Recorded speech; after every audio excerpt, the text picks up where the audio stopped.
Hey guys, अस्सलाम वालेकुम। इसमी मोहम्मद आफाक खान। जैसे कि आप सब जानते हैं कि इस वक्त मैं बांग्लादेश में मौजूद हूं और मैं उन खुशकिस्मत लोगों में से हूं कि जब भी जिस मुल्क में भी जाता हूं वहां के बड़े दारुल उलूम, बड़े मदारिस जाने का इत्तेफाक भी होता है और मदारिस के तलबा और असातिज़ा की दुआएं हासिल करने का एक ऐसा अजीब सा नशा हो गया है कि जब मौका मिलता है मैं वहाँ पर पहुँचने की कोशिश करता हूँ। अल्हम्दुलिल्लाह बांग्लादेश के एक बहुत सबसे बड़े मदरसे, बांग्लादेश के सबसे बड़े दारुल उलूम जाने का मुझे इत्तेफाक हुआ, जिसका मुकम्मल नाम दारुल उलूम मोइनुल इस्लाम है, लेकिन हट हज़ारी मदरसे के नाम से जाना जाता है। हट हज़ारी जो है यहाँ का एक मशहूर इलाका है जिसमें ये दारुल उलूम कायम है।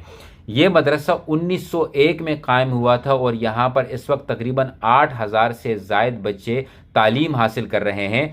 दारुल हदीस का दौरा किया, वहाँ पर मैं तालाब के करीब बैठा हुआ था। यहाँ पर बांग्लादेश में घरों के करीब इलाके में या मदारिस के अंदर तालाब बनाए जाते हैं ताकि बच्चे वहाँ पर वज़ू कर सकें, कपड़े धो सकें, नहा सकें अगर पानी का कोई मसला हो। तो मैं वहाँ पर एक दोस्त से उर्दू में बात कर रहा था, तो एक हज़रत मेरे करीब आए और कहा कि आप पाकिस्तान से ताल्लुक़ रखते हैं? मैंने कहा जी। बोला पाकिस्तान में कहाँ से? मैंने कहा जी कराची से ताल्लुक़ रखता हूँ। उन्होंने कहा जी मैंने मुफ्ती तकी उस्मानी के बड़े भाई के साथ या छोटे भाई के साथ मैंने को जो है वो हिफ्ज़ उनके साथ किया है। फिर उन्होंने तकी उस्मानी साहब की बहुत सारी बातें बताई और एक बात हर मदरसे में जाकर मुझे जो कॉमन लगी, वो हर शख्स ने मुफ्ती तकी उस्मानी साहब के बारे में पूछा और बड़े प्यार से पूछा और बड़े खुश हुए जब मैंने कहा कि मेरी उनसे मुलाकात है और मैं जो है वो इनके साथ एक महफिल भी कर चुका हूँ। अब इसी मदरसे में एक कब्रिस्तान था, वहाँ पर भी मैं गया।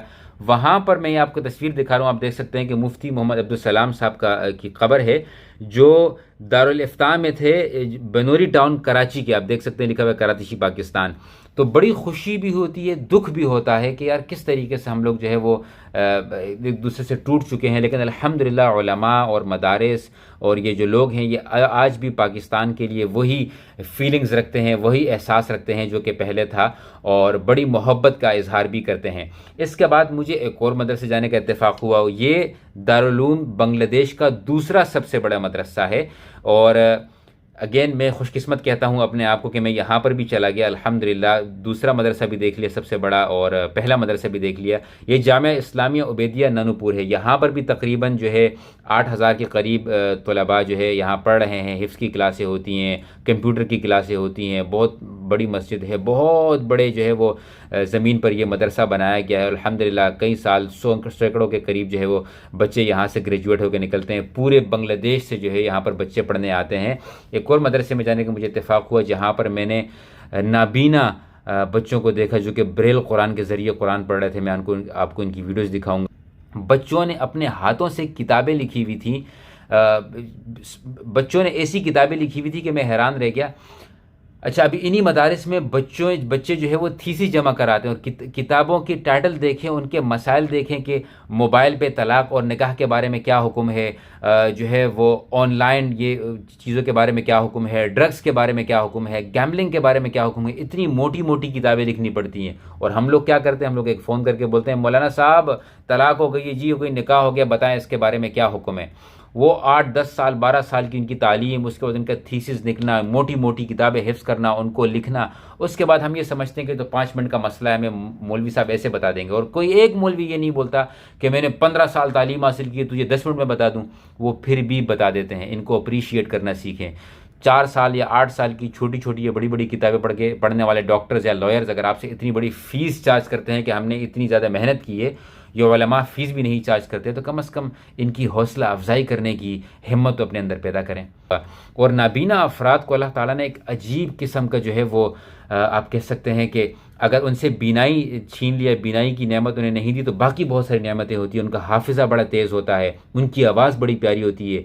मैंने इनकी तिलावत भी सुनी, इनकी नातें भी सुनी और उनके साथ क्रिकेट भी खेली। और मैंने कहा कि जिसने मुझे आउट किया उसको 100% इनाम मिलेगा। तो पहले तो आम बच्चे मेरे साथ क्रिकेट खेल रहे थे, उसके बाद एक नाबीना बच्चा, बड़ा अच्छा स्पिनर था, नाबीना बच्चा आया, उसने मुझे जो है वो स्पिन बॉल कराई और मैंने कहा कि मैं हवा में मारूंगा, आप कैच करना, आउट किया तो जो है आप मुझसे 100% ले सकते हैं। तो मैंने हवा में मारा, दूसरा बच्चा आया, उसने कैच कर लिया और दोनों को मैंने थोड़ा सा इनाम भी दिया।